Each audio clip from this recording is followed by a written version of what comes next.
Bonjour, on va attendre, quelques petites minutes jusqu'à 16h30 et on va commencer ce webinaire pour découvrir ensemble les nouveautés que nous avons mis en place durant ce dernier mois.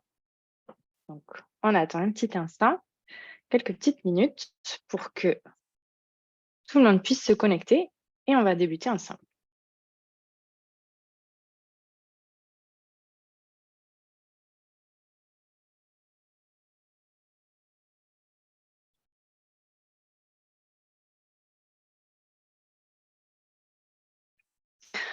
En attendant, si vous souhaitez, vous pouvez utiliser le chat ou la boîte à questions. La boîte à questions sera plus facile pour moi à gérer puisque je suis toute seule aujourd'hui. J'ai personne pour m'aider à répondre aux questions ou aux messages sur le chat. Hop. Donc, je laisse encore 2 petites minutes et puis on va débuter. Je pense que pour aujourd'hui, on en aura pour peut-être un petit peu moins d'1 heure. Ça va dépendre des questions, si vous en avez, etc. Mais ça devrait aller un petit peu plus vite que, par exemple, le mois dernier. Je laisse encore quelques petits instants et puis on va lancer le webinaire.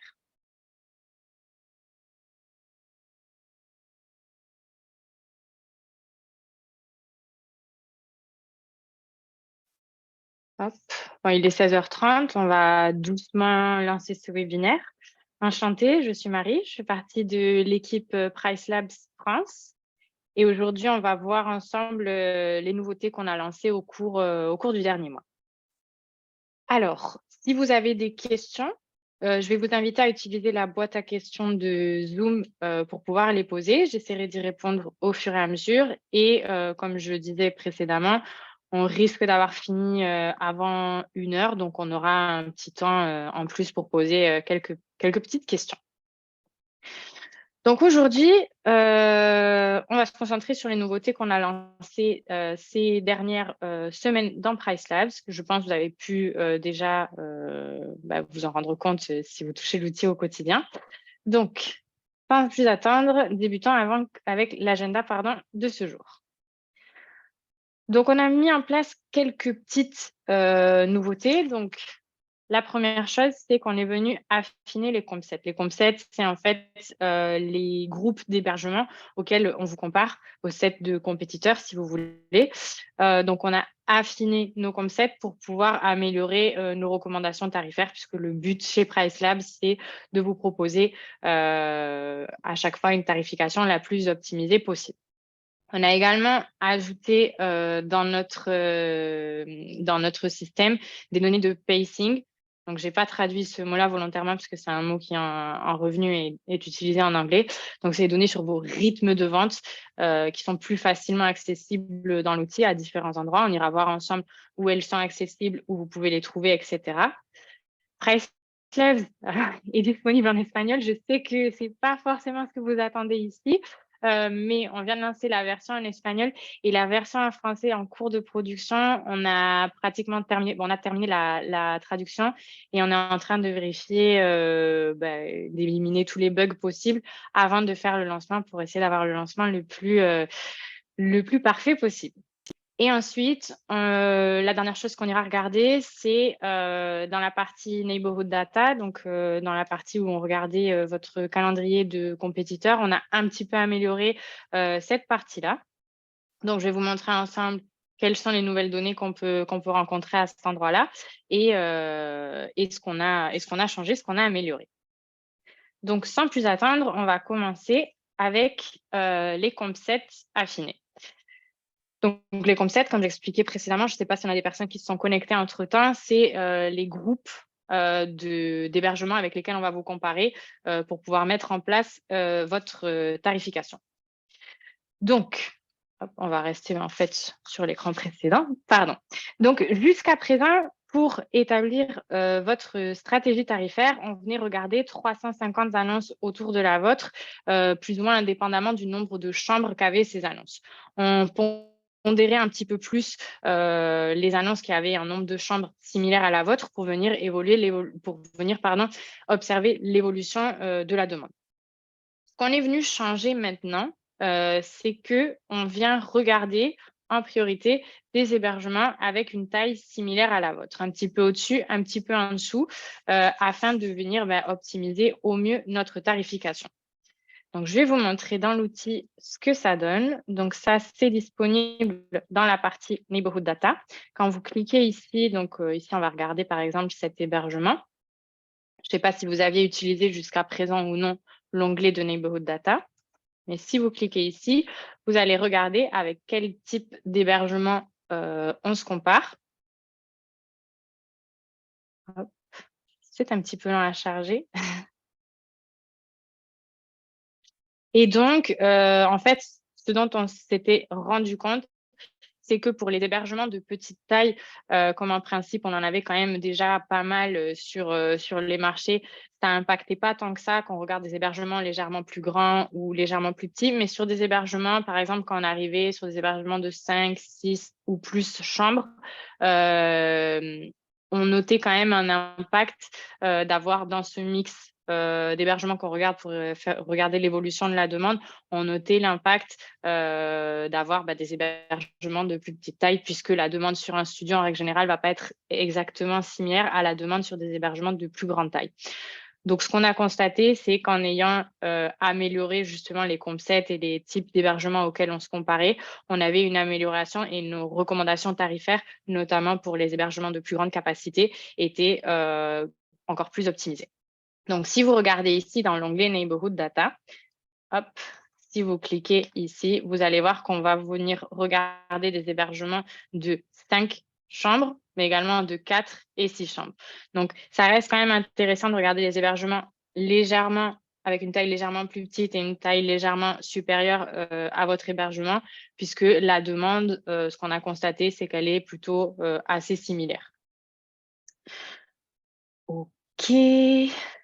Donc, en règle générale, ce qu'on a vu, c'est que cet affinement de notre concept, ça nous a permis d'améliorer notre tarification et de devenir un petit peu plus exact, ce qui est le but, notamment pour les hébergements d'un petit peu plus grande taille, puisque pour les hébergements de plus petite taille, comme j'expliquais précédemment, la tarification fonctionnait déjà extrêmement bien et fonctionne toujours extrêmement bien. Mais pour les hébergements de plus grande taille, on est venu affiner un petit peu nos recommandations de tarifs. Donc ici, si on clique sur cette partie-là, ici sur ce petit menu, on a la possibilité de venir regarder la tarification sur notre marché. Donc ici, soit uniquement pour des hébergements de 5 chambres, soit je peux décider de venir regarder des hébergements de 5 chambres, 4 chambres et 6 chambres. Si je clique ici, vous allez voir que les données marché qui sont accessibles sur cet onglet vont venir bouger, puisque on ne regarde plus uniquement des hébergements de 5 chambres, mais des hébergements de 4 à 6 chambres. Si vous descendez un tout petit peu ici dans la page, vous allez voir donc le total de nombre d'hébergements auxquels on se compare et ensuite la répartition par nombre de chambres. Donc ici, on voit que si on se compare uniquement à des hébergements de 5 chambres, sur ce marché-là, on n'a peut-être pas autant d'hébergements que si on prend la totalité de 4 à 6 chambres. Donc ça peut être intéressant également de regarder un panel un petit peu plus large. OK, donc voilà, je pense qu'on a fait un petit peu le tour sur cette partie-là. Hop, si on passe ici, donc ce que je vous expliquais et ce qu'on a été voir directement dans l'outil. Maintenant, l'outil données de quartier, donc Neighborhood Data, c'est toujours en anglais pour l'instant, vous montre des données plutôt comparables, plus pertinentes. Donc, on observe des hébergements d'une taille plutôt similaire à la vôtre. On avait intégré déjà ce changement dans les semaines précédentes à notre tarification dynamique. Ça nous permet d'améliorer de plus en plus la tarification qui vous est proposée, et spécifiquement pour les hébergements de plus grande taille. Est-ce que vous avez des questions jusqu'à présent? Pour l'instant, je ne vois pas de questions dans la boîte à questions. N'hésitez pas à les écrire là. J'y répondrai au fur et à mesure, ou si vous préférez, on prend un petit moment à la fin pour y répondre. Mais je pense que quand on est sur une slide ou une partie de l'outil, ça peut être intéressant de répondre aux questions au fur et à mesure. Pour l'instant, j'en vois pas, donc je vais continuer à avancer. Si vous en avez, n'hésitez pas. Vous pouvez les poser dans la boîte à questions. OK. Ah oui, juste une petite information, regardant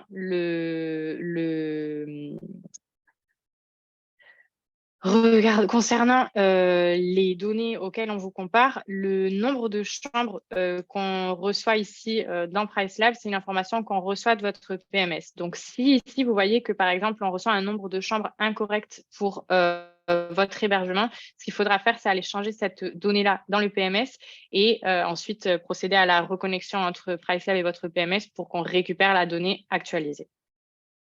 Je vois qu'on a reçu une question. Est-ce que lorsqu'on indique des concurrents, cela reste en mémoire? On va y répondre tout à l'heure puisque je vais vous montrer justement le calendrier des concurrents d'ici quelques instants.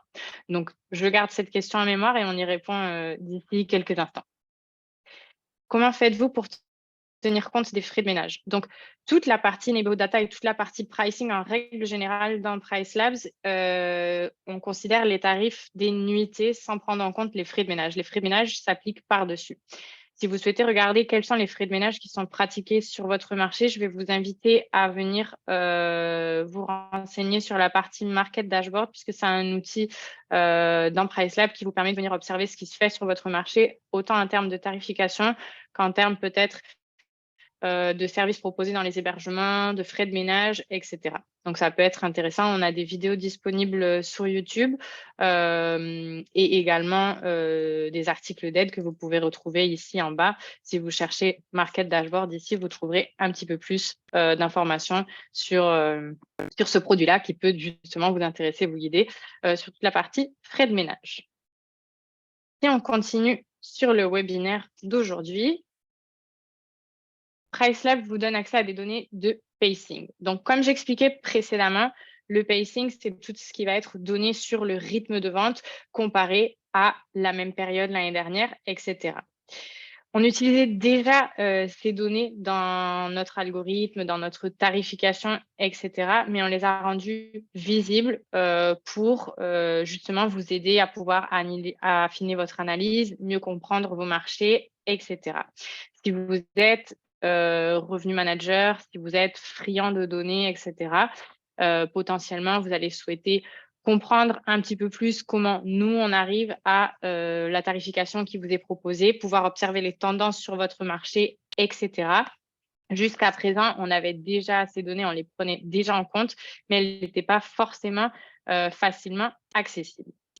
Donc, si vous utilisez la page de Portfolio Analytics, qui est donc cet outil gratuit qui vient conjointement avec la tarification dynamique, vous êtes sans doute rendu compte au cours des dernières semaines que cette page avait changé et qu'elle était désormais divisée en deux parties. Une partie KPI et historique qui va vous permettre peut-être plus de venir analyser des données passées et une partie Pacing Report, qui est cette partie qu'on est venu ajouter il y a peu, qui va vous permettre plutôt de regarder des données plutôt futures. Donc, je vais vous montrer directement comment on accède au Portfolio Analytics. Hop. Donc, quand on est dans l'outil ici, si vous avez un PMS qui nous permet de récupérer certaines de vos données, donc pour l'instant, on n'a pas le portfolio analytique disponible pour absolument tous nos PMS. On développe chaque mois nos connexions API pour récupérer des données et pour pouvoir offrir le portfolio analytique à tous nos clients. Pour l'instant, il me semble qu'on est connecté avec une quarantaine de PMS qui nous permettent d'obtenir vos données et de pouvoir vous fournir donc ces rapports de portfolio analytique. Donc, à partir du moment où vous avez des hébergements qui travaillent avec la tarification dynamique et un PMS qui nous permet de récupérer ces informations, vous aurez accès au portfolio analytique. Donc, si vous cliquez ici, comme vous pouviez voir sur la capture d'écran sur le PowerPoint que je vous montrais précédemment, on a la partie KPI et historique et la partie Pacing Report. Comme dans ce compte de démo, je n'ai que des faux hébergements, je n'ai pas forcément des données qui sont très parlantes. Donc, si je clique et je décide d'aller regarder la partie Pacing Report pour pouvoir analyser un petit peu les données futures sur mes hébergements, je vais voir donc un certain nombre de données qui n'étaient pas disponibles précédemment. Donc, vous allez avoir ici quelques graphiques qui vous montrent donc votre tarification sur le futur, votre taux d'occupation, mais également votre taux d'occupation à la même époque l'année dernière. D'accord? Donc, si vous souhaitez enlever ou rajouter des lignes sur un graphique dans PriceLab, il vous suffit de cliquer sur la ligne dans la légende, sur le nom de ce que vous voulez faire apparaître ou disparaître dans la légende. Donc ici, ce qu'on peut voir, c'est la ligne rouge continue, c'est mon taux d'occupation actuel, le taux d'occupation de mon portfolio pour le futur. La ligne en pointillé, avec une couleur rouge un petit peu plus claire, c'est le taux d'occupation que j'avais pour mon portfolio à la même époque l'année dernière. Si je me place ici sur n'importe quelle date, je vais pouvoir regarder quel est mon taux d'occupation actuel, par exemple pour le 22 avril 2023, à la date d'aujourd'hui, donc à la date du 23 mars. Pour le 22 avril 2023, j'ai actuellement 40% d'occupation environ. À la même époque l'année dernière, si on se positionnait le 23 avril 2022 pour le 23, pardon, si on se positionnait le 23 mars 2022 pour la même date que celle que je suis en train de regarder, donc on regarde le même samedi, j'avais un taux d'occupation de 28,86%. Donc, ce que je peux voir ici, c'est que j'ai tendance à avoir des ventes plus accélérées sur cette période-là par rapport à ce que j'avais l'année dernière. Je peux venir analyser la même chose en termes de tarifs et également en termes de RevPAR. Là, je me compare uniquement à mes données de l'année dernière. Ce que je peux également venir ajouter ici sur le graphique, c'est le pick-up, c'est-à-dire combien de mon taux d'occupation a été réservé lors des 7 derniers jours. D'accord? Donc ça peut me permettre de venir affiner mon analyse, de voir si ma demande est très dernière minute ou si elle a tendance à rentrer plutôt à l'avance, s'il y a des périodes qui ont l'air de mieux se réserver par rapport à l'année dernière, etc. On a également ici la possibilité de venir changer un petit peu les données qu'on vient regarder. Donc, si je clique sur ce bouton ici, je peux soit choisir de regarder sur un laps de temps un petit peu plus réduit, choisir les dates que je souhaite regarder. Si je souhaite regarder les données par jour, par semaine, par mois, etc. Si j'ai un market dashboard, j'ai la possibilité ici de venir le sélectionner et si j'ai créé un compte set, de venir comparer mes données face aux données d'un compte set. OK. Donc, si je viens ici appliquer, donc je pense que ça n'aura aucun sens puisque j'ai sélectionné un compte set sur Los Angeles et je crois que la plupart des annonces qui sont dans ce compte ne sont pas sur Los Angeles. Donc, potentiellement, on aura quelque chose de pas forcément extrêmement logique. Donc, ici, en termes de tarifs, on peut regarder les tarifs du marché qui sont divisés en centiles, comme on a sur le market dashboard. Encore une fois, si je souhaite faire disparaître une partie des informations, je peux cliquer dessus. Ici, on va avoir donc beaucoup de données. Donc, je peux venir en enlever quelques-unes. Je peux enlever les données pick-up. Donc, ça, je peux directement les désélectionner. Et je peux venir regarder donc mon taux d'occupation face au taux d'occupation du marché. Donc, ici, il semblerait que je vende beaucoup plus rapidement ou beaucoup mieux que le reste de mon marché. Et je peux également ajouter à titre de comparatif, le taux d'occupation du marché à la même époque l'année dernière. Donc là, je vais enlever certaines données pour que ce soit plus visible. Et mon taux d'occupation à la même époque l'année dernière pour voir un petit peu comment je vais face à mon marché. OK. Alors, une des autres choses qu'on a rajoutées toujours ici dans cette partie Pacing Report de notre portfolio analytique, ce sont vos courbes de réservation. Donc, hop, et on va voir, est-ce que ça disparaît? OK, parfait. Donc, si on descend un petit peu dans ce rapport, on va pouvoir regarder nos courbes de réservation. Alors, je vais juste regarder, j'ai reçu 2 questions. Bonjour, le taux d'occupation exprimé est-il celui du logement ou du marché? Donc, dans la partie portfolio analytique, on ne regarde que vos propres données. Donc, ce sont les données de votre propre portfolio.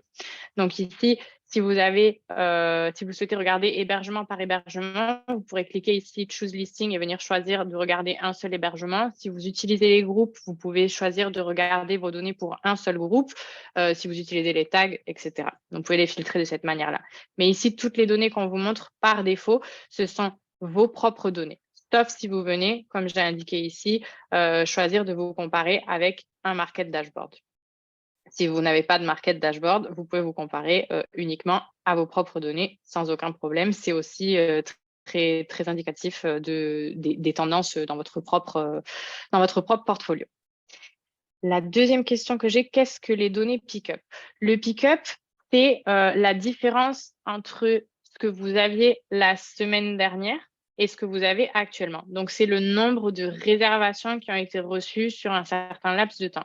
Ici, le pick-up, on vient regarder, donc c'est sur les 7 derniers jours. Donc, si je viens regarder que mes propres données, hop, et j'enlève les données l'année dernière, ça signifie que j'ai reçu 4,41% d'occupation au cours des 7 derniers jours pour le 25 mars. Donc, la différence entre ce que j'avais il y a 7 jours et ce que j'ai maintenant, ça constitue mon pick-up. On peut comptabiliser le pick-up en occupation, en nombre de nuitées, etc. Donc, s'il n'y a pas d'autres questions sur cette partie-là, je vais passer à la partie courbe de réservation. OK. Donc, je descends ici. Donc, ici, on a nos courbes de réservation, nos booking curves, comme elles sont appelées actuellement en anglais, qui vont vous montrer, en fait, à partir de quel moment vous avez commencé à recevoir des réservations pour, donc ici, les différents mois de l'année. Encore une fois, ici, on a donc tous les mois de l'année, on a 6 mois de l'année. On peut venir ici les désélectionner pour y voir un petit peu plus clair et regarder mois par mois. Donc, si je me concentre sur le mois de février, donc février 2023, c'est donc un mois qui est déjà terminé, je peux, en regardant ici cette courbe de réservation, voir à partir de quel moment j'ai commencé à recevoir des réservations sur mon portfolio. Donc, il semblerait ici que j'ai commencé à recevoir mes premières réservations environ 150 jours avant fin février, avant de terminer le mois février. Mais réellement, ce que je peux constater ici, c'est que mon rythme de réservation s'accélère environ 50 jours avant la fin du mois de février. Donc, j'ai une fenêtre de réservation pour le mois de février plutôt dernière minute. J'ai la même donnée disponible en taux d'occupation et ensuite en évolution de tarif. Donc, ça me permet de voir si longtemps à l'avance, je reçois mes réservations plutôt extrêmement chères et plus que j'ai tendance à baisser en dernière minute ou est-ce qu'au contraire, ça fait l'inverse. Enfin, voilà, de pouvoir un petit peu analyser un petit peu mieux mes données. Donc, ça, c'est assez intéressant à voir mois par mois, mais ça peut être intéressant aussi de le mettre si vous avez évidemment des données passées, de le mettre en relation avec la courbe de réservation que j'avais pour le mois de février l'année dernière.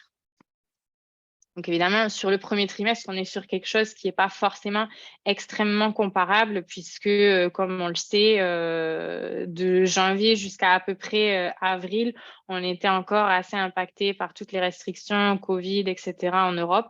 Donc, ce n'est pas forcément les mois les plus parlants. Donc, je vais sélectionner ici le mois d'avril et je vais me comparer à la même période l'année dernière. Alors, j'ai une petite question pendant que ça charge. On peut comparer ces courbes avec 2022. Ces courbes-là, oui, absolument, on peut les comparer. C'est ce que justement j'allais répondre maintenant. Parfait. Est-il possible d'exporter ces données? Si oui, sous quel format? On peut exporter la plupart des données du portfolio analytique en CSV. Donc ensuite, si vous voulez le retravailler en Excel, vous pourrez le faire à partir de ces fichiers-là.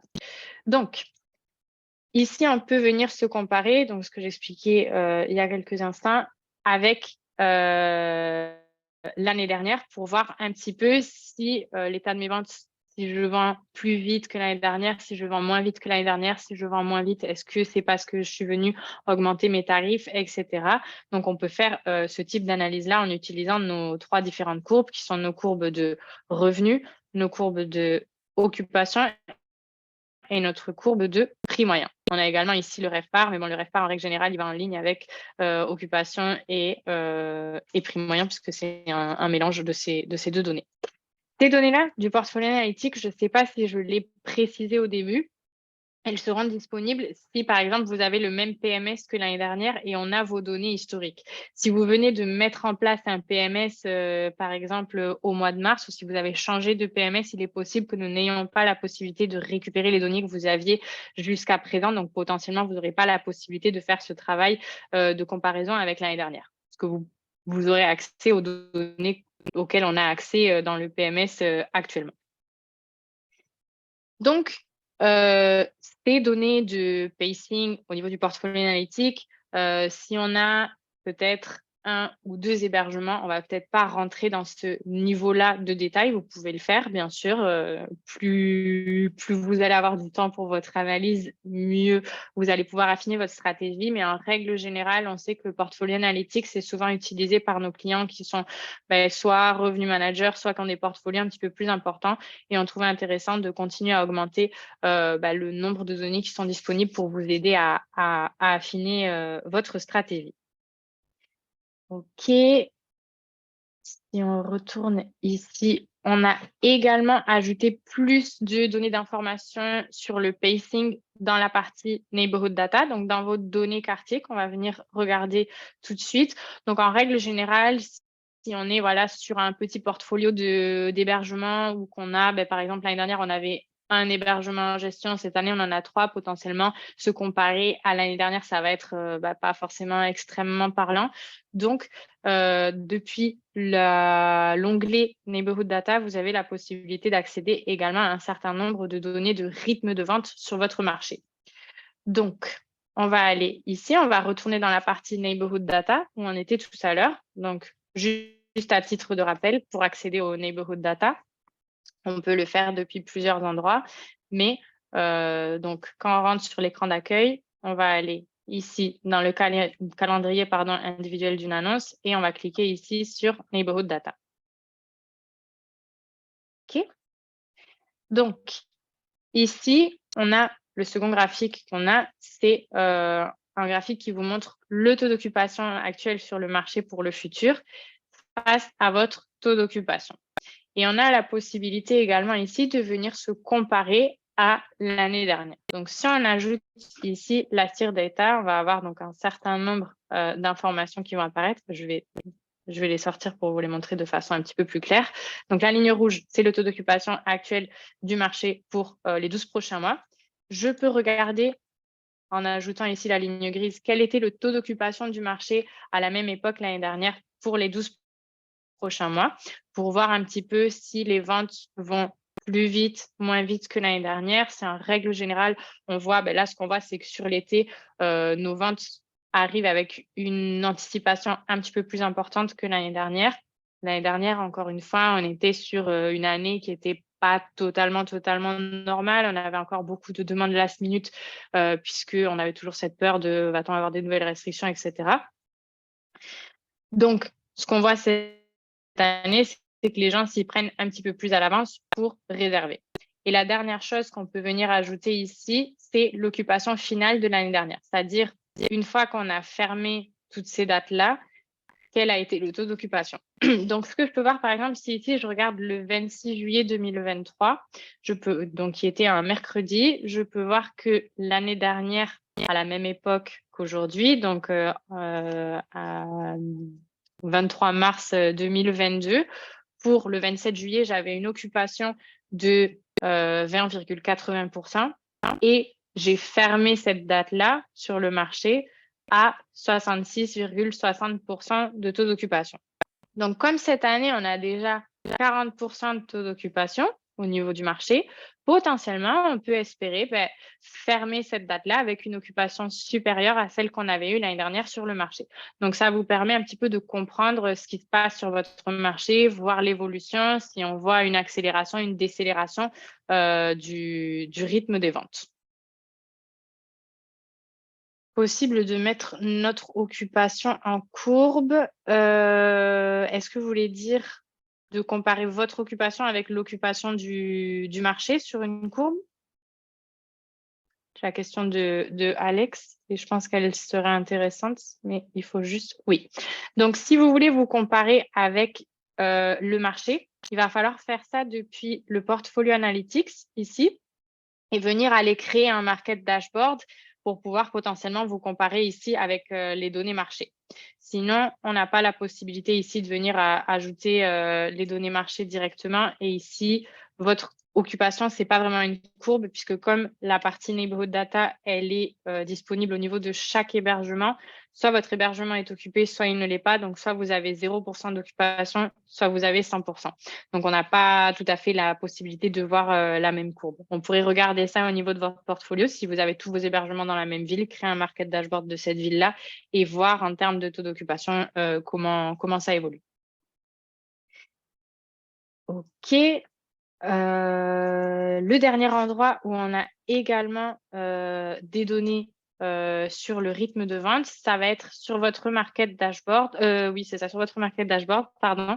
Donc, on va pouvoir regarder le taux d'occupation du marché face au taux d'occupation du marché à la même période l'année dernière. C'est à peu près similaire à ce qu'on a vu jusqu'à présent, donc je ne vais pas y passer trop de temps. Voilà. Donc là, c'était la courbe de pick-up que je n'ai pas montrée ici. Donc ici, on peut ajouter les données de taux d'occupation de l'année dernière et on peut également ajouter le pick-up. Donc la même chose, voir le taux d'occupation du marché qu'on a actuellement pour une date et quelle partie de ce taux d'occupation est rentrée sur les 7 derniers jours pour voir un petit peu si on est sur un marché très dernière minute ou si on a déjà des réservations qui rentrent pour des dates un petit peu plus lointaines. OK. Et sur le market dashboard également, on a voilà, donc là, je ne vais pas rentrer dans un market dashboard parce que ça prend un petit peu de temps à charger et que mon internet est un petit peu lent et je n'ai pas envie de de rester bloqué. Donc on pourrait voir également les mêmes données que ce qu'on voyait, sauf que là, on regarde le market dashboard, ça vous permet de regarder un échantillon plus important sur votre marché, donc soit 1000, soit 5000 propriétés autour de la vôtre. Donc ça peut être intéressant, comme c'est indiqué ici sur ce PowerPoint, pour pouvoir voir en amont s'il y a un ralentissement des ventes sur mon marché, si au contraire il y a une accélération des ventes sur mon marché, etc. Et peut-être venir affiner ma stratégie un petit peu plus en amont. Alors, je vais juste regarder quelques petites questions avant de passer à la slide suivante. Sur mon interface, je n'ai pas la possibilité de comparer à l'an passé. Nous sommes chez Aventure et nous y étions aussi l'an passé. D'accord. Dans ce cas-là, si vous avez des petits soucis comme ça, un petit peu techniques, ma recommandation, c'est que si vous cliquez ici en bas, d'aller envoyer un email au support. Vous pouvez envoyer un email au support en français sans aucun problème pour qu'on vienne regarder pourquoi on ne récupère pas ces données-là de l'an passé et est-ce qu'on peut faire quelque chose pour pouvoir justement avoir accès à ces données-là l'an passé. Chaque souci comme ça un petit peu technique, etc., n'hésitez pas à contacter avec notre équipe de support. On a une équipe de support qui répond extrêmement rapidement. En règle générale, on a un temps de première réponse en moins de 3 heures et on travaille 7 jours sur 7, donc n'hésitez pas. Donc, si vous leur écrivez un email en leur envoyant 2-3 captures d'écran et en leur expliquant votre problème, même en français, il n'y a pas de souci, ils vous répondront et ils vérifieront pourquoi on n'a pas accès à vos données de l'année dernière. OK, parfait. Donc, on va continuer. Mise à jour pour continuer à améliorer vos revenus. Et je crois que cette slide-là est en trop. Je m'excuse. OK. La chose suivante qu'on est venu mettre en place, alors je sais que ça va pas être le truc le plus intéressant pour vous puisqu'on est sur le marché français. PriceLabs est maintenant disponible en espagnol, mais on est en train de travailler sur la version française. On a lancé la mise en production, la traduction, donc elle est terminée à 99%. Comme on met en place des nouveautés de façon assez régulière, on a encore des petites choses à aller traduire au fur et à mesure. Mais ça devrait arriver. Je ne peux pas vous donner une date exacte, mais je vais quand même le faire un petit peu. On a une date estimée de lancement à fin avril. au plus tard. Si on peut le faire un petit peu avant, on le fera un petit peu avant. Mais voilà, encore, on est vraiment en train de travailler là-dessus. Ça prend beaucoup de temps. Ce qu'on veut pas, c'est lancer une version et avoir des bugs. Donc, on souhaite faire un lancement le plus smooth possible. Donc, c'est pour ça que ça prend un petit peu plus de temps.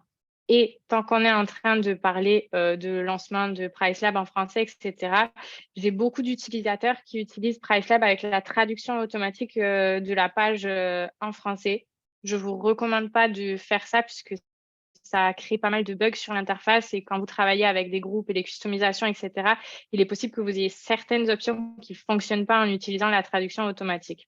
Donc, je sais que pour certains, ce n'est pas forcément idéal de travailler avec PriceLabs en anglais, mais si vous pouvez encore avoir quelques petites semaines de patience, ça arrive très, très vite. On a toutes nos équipes en travail là-dessus.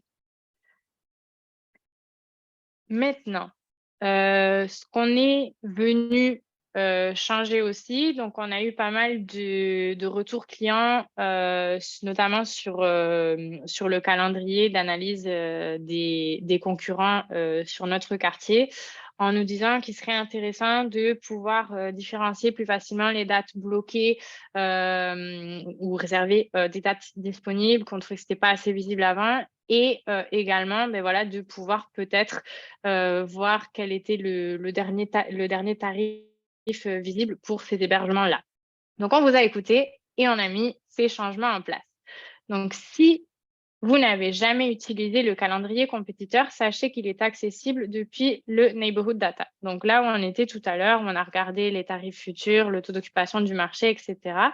Vous avez ici la possibilité, si vous cliquez sur Show Map, de voir quels sont les compétiteurs qu'on vient regarder autour de vous. Et si vous cliquez hop, ici sur les petits points, ça vous ouvre l'annonce Airbnb à laquelle correspond ce petit point. Donc, vous pouvez venir ici, jeter un petit coup d'œil sur vos différents compétiteurs et ensuite décider d'en sélectionner une liste. Donc, ici, je viens d'ouvrir cette villa, Biarritz Centre, superbe villa luxueuse. Si je souhaite venir regarder ce qu'elle fait en termes de tarifs, je vais aller la chercher ici. Centre villa luxueuse, c'était. Hop, la voilà. Je peux la sélectionner. Et ensuite, si je clique ici sur Get Calendar, donc ici, je peux en sélectionner autant que je veux. Et j'avais la question tout à l'heure, toute la sélection que j'ai faite ici, elle va être gardée en mémoire. Donc, si vous sortez de PriceLab, vous re-rentrez le lendemain, vous n'aurez pas besoin d'aller rechercher un par un les hébergements que vous aviez sélectionnés. Ils restent gardés en mémoire. Donc, si on a cliqué ici sur Get Calendar, vous allez voir, donc là, j'ai sélectionné complètement au hasard les différentes annonces. Donc, c'est possible que ce ne soit pas tout à fait mes réels compétiteurs. Et vous allez pouvoir voir ici, donc ici, vos tarifs et les tarifs de vos différents compétiteurs. Et ici, les dates qui sont barrées, c'est les dates qui ne sont plus disponibles à la vente. Et le tarif que vous avez ici, c'est le dernier tarif que nous avons vu avant que cet établissement ne soit plus disponible sur ces dates-là. Ce qui nous laisse penser que c'est le prix auquel il a été réservé. OK, donc ça, c'est une de nos nouveautés. Donc, j'espère que ça vous plaira. Et enfin, en termes de nouveautés, on continue donc chaque mois et voire chaque jour de augmenter le nombre d'intégrations pour notre système. Donc, ce mois-ci, on est heureux d'annoncer l'intégration avec 2 nouveaux PMS, Cloudbeds et Barefoot. Donc voilà, donc on continue à travailler chaque jour sur de nouvelles intégrations. Et donc, pour aujourd'hui, j'aurais terminé ma présentation. Si vous avez des questions, peut-être des choses parmi les nouveautés ou certaines options, certaines remarques que vous souhaiteriez partager avec nous, on apprécie toujours les retours clients puisque, comme vous en êtes sans doute rendu compte, on essaye de prendre toutes les remarques en compte et dans la mesure du possible, de venir vous offrir les nouvelles fonctionnalités qui sont demandées. Alors, avez-vous la possibilité de savoir si un propriétaire bloque une période, par exemple, pour faire des travaux et une réservation? Alors, dans le Market Dashboard, quand on vous montre les données marché, on a un algorithme qui permet de différencier un bloc d'une réservation. Dans le calendrier des compétiteurs, on n'a pas la possibilité de différencier si c'est un bloc ou une réservation. On vous montrera juste la dernière date disponible et le dernier tarif auquel cette date était disponible. Alors, j'ai d'autres petites questions. Comment puis-je créer une plus grande différence de prix entre mes journées de semaine et celles de fin de semaine? OK. Alors, pour tout ce qui est différenciation de tarifs entre jours de semaine et week-end, vous avez la possibilité de le faire à partir des customisations. D'ailleurs, ça, c'est une autre chose que j'aimerais vous présenter. Hop, sur YouTube, on est venu ajouter de nouvelles vidéos sur notre chaîne Price Labs en français pour vous expliquer, hop, excusez-moi, un petit peu mieux toutes les customisations qui sont disponibles. Et donc, vous avez maintenant notre formation Price Labs 201 qui vous présente toutes les fonctionnalités avancées qui est disponible en français ici. Donc, vous pouvez vous y référer à n'importe quel moment et je vous explique dans cette vidéo comment vous pouvez augmenter vos tarifs entre jours de la semaine et week-end. Vous pouvez le faire donc en activant vos personnalisations, en allant dans les personnalisations générales. Et ici, vous avez une option qui s'appelle Day of Week Pricing qui vous permet de appliquer des pourcentages d'augmentation ou de diminution sur certains jours de la semaine. Donc, si vous voulez augmenter de façon plus importante vos week-ends, vous pouvez vous positionner avec votre prix de base pour que vos jours de la semaine soient tarifiés de façon correcte et puis peut-être pousser un peu plus vos week-ends. Par défaut, le système prend déjà en compte les jours de la semaine dans la tarification, mais si vous souhaitez affiner ça un petit peu, vous pouvez tout à fait le faire en utilisant l'option Day of Week Pricing. Alors, très bien, les nouveautés, à mon sens, il faudrait travailler un peu plus sur l'esthétique des graphes. Oui, effectivement, on essaye constamment d'améliorer. C'est vrai que dans un premier temps, on vient apporter plus de données et puis petit à petit, on vient rendre ça un petit peu plus joli et un petit peu plus facile peut-être à comprendre pour tous.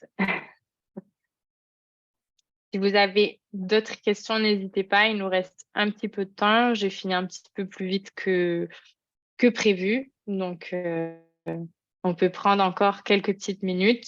Si je vois qu'on n'a plus de questions, je vais vous libérer un petit peu plus tôt.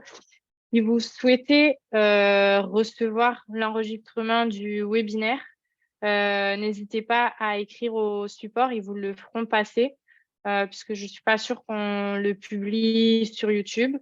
Sinon, on vous envoie également, de toute façon, on a une newsletter qui, je crois, est partie ces derniers jours ou qui devrait partir très bientôt. Merci beaucoup, Alain, pour votre commentaire. Très gentil. Comme je vois qu'on n'a plus trop de questions, je vais vous libérer un petit peu plus tôt. J'espère que vous passerez une très bonne fin de journée et que si vous avez besoin de vous déplacer, vous n'êtes pas trop affecté par les grèves. Je sais que dans la région parisienne, ces derniers jours, et c'est un petit peu compliqué. Voilà. Et je vous souhaite une très bonne journée. Si jamais vous avez des questions, n'hésitez pas, vous pouvez contacter notre support à n'importe quel moment. Et puis, je vous dis au mois prochain pour vous présenter les prochaines nouveautés. Au revoir.